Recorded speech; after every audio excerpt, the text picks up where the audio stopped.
In today's video we're going to be jumping into some more Khazan the First Berserker, and for this one we're going to be taking a look at a new weapon, one that I believe is probably the most broken currently in the game, and that's going to be none other than the spear. This thing does a lot of damage, is a lot of fun to play with, and with the right setup can really devastate your foes. Now, as with all things, there's always going to be some good points and some bad points, but honestly with the spear it was really hard to find some negatives.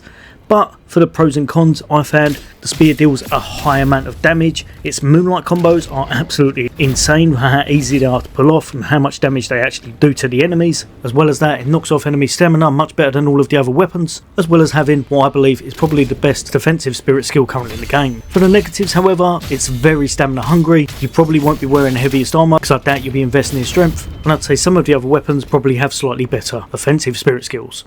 Now over to its first tree, and we'll be looking at its swift attack. If you want to pick up the first node, that's going to help you to change your third swing into a kind of arc that's going to hit multiple enemies, so it's definitely worth picking up. But the main bread and butter is going to be your moonlight stance.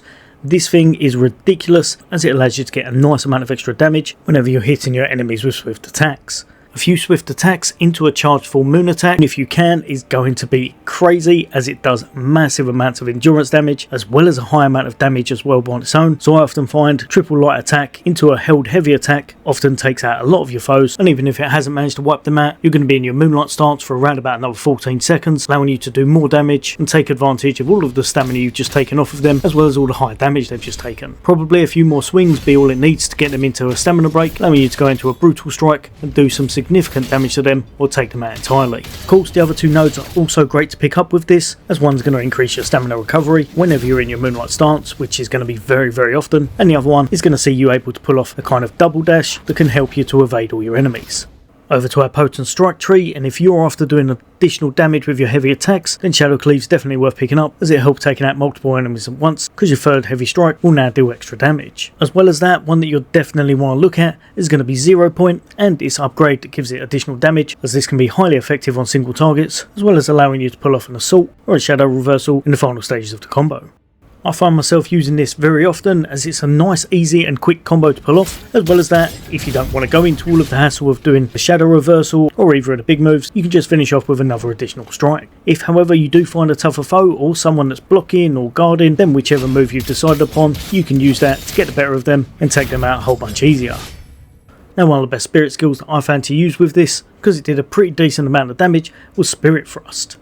I like to use this whenever you've got a little bit of distance between your enemies, as it doesn't do bad stamina damage, but it does a nice amount of damage overall. Make sure you upgrade it so you get the swirl for the additional damage again, and later on when you unlock it, you want to go all the way down to the bottom to improve it even more. But the great thing about this, it links straight over to the one we've got over on the right hand side, which is going to be our Trance Spirit skill. So if you wanted to do a whole bunch of damage, you could hold down the button on thrust, wait for it to fully charge up, do all the damage, and then go into your trance skill after that. It does however take 3 spirit to do this, and we have a crazy spirit move coming up later on, so you'll have to decide whether or not you want to invest in this, or just the one I'll show you, which I think is kind of broken. You're definitely going to want to invest a little bit in your chain tree, as it's going to link up with some of the stuff we had going on earlier. Chaser is really good for this weapon because you're able to exhaust enemies at a really fast rate, and now when you do, you're going to save yourself a whole bunch of just stamina when you're attacking them in this state. Other than that, remember, whatever one you choose of these is down to your preference. Shadow Reversal and Shadow Reversal Impact are absolutely amazing if you're trying to get behind opponents and do additional damage from your backstabs, and its upgrade Impact breaks the stance of enemies a little bit easier, as well as increasing the shock that Shadow Reversal actually deals. I must admit I prefer this one overall, as it's really good for taking out enemies due to the increased damage it does from behind, but the other move, Assault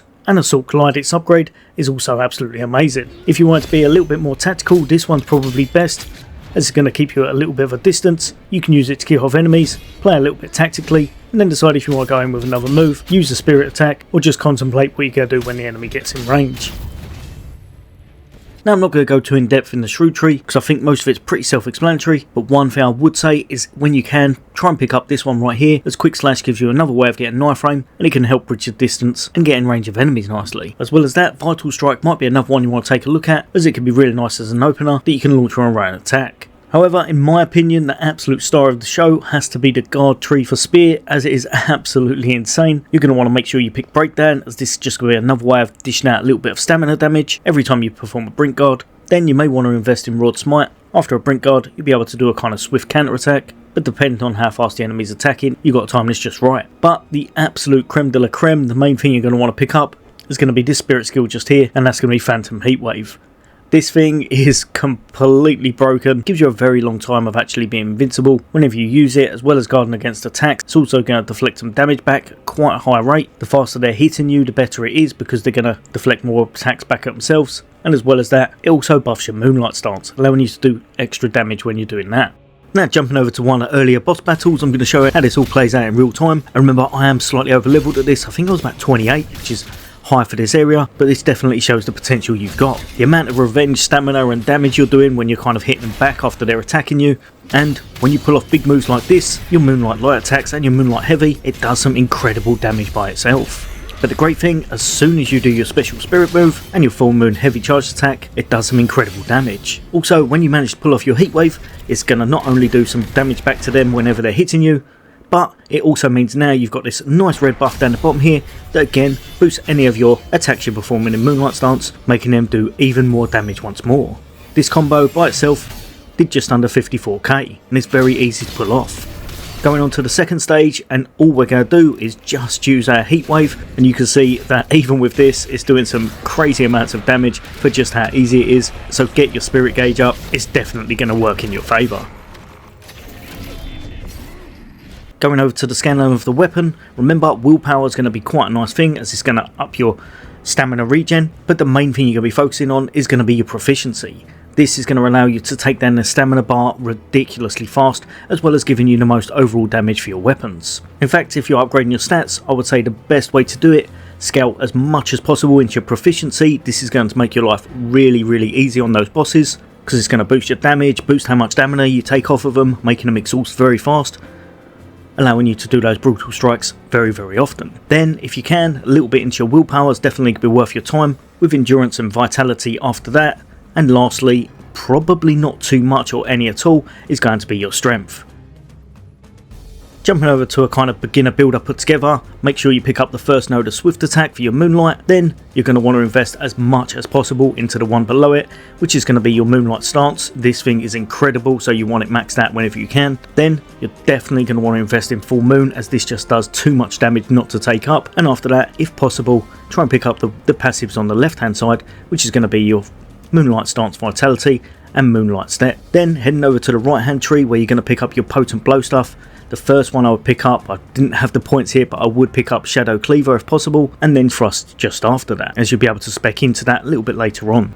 Then going on to the chain side, you're going to want to make sure you pick up Chaser. This one's really good in all your combat situations, as well as Shadow Reversal as well, as it'll just help you to get the most out of your Spirit Strike when you're getting into them, as well as make it easy to dish out some damage from behind the enemies. If you can, try and pick up Trance as well, as this will link with any of your Spirit Strikes you're using, and Chase Devour if you've got the points. Over to the Shrewd Tree, you're definitely going to want to pick up Quick Slash. This one's just really good all round. And then finally, the last ones you're going to be picking up, Guard. Absolutely amazing. Pick up Breakdown if possible to help you get those stamina breaks once more, and of course Phantom Heatwave, which is just the icing on the cake and amazing in all situations, taking out small targets and medium and the larger bosses. Right, hopefully that's helped a few of you guys and girls out. There's going to be a load more content away from me. As always, for all things gaming, take care. I'll see you on the next day.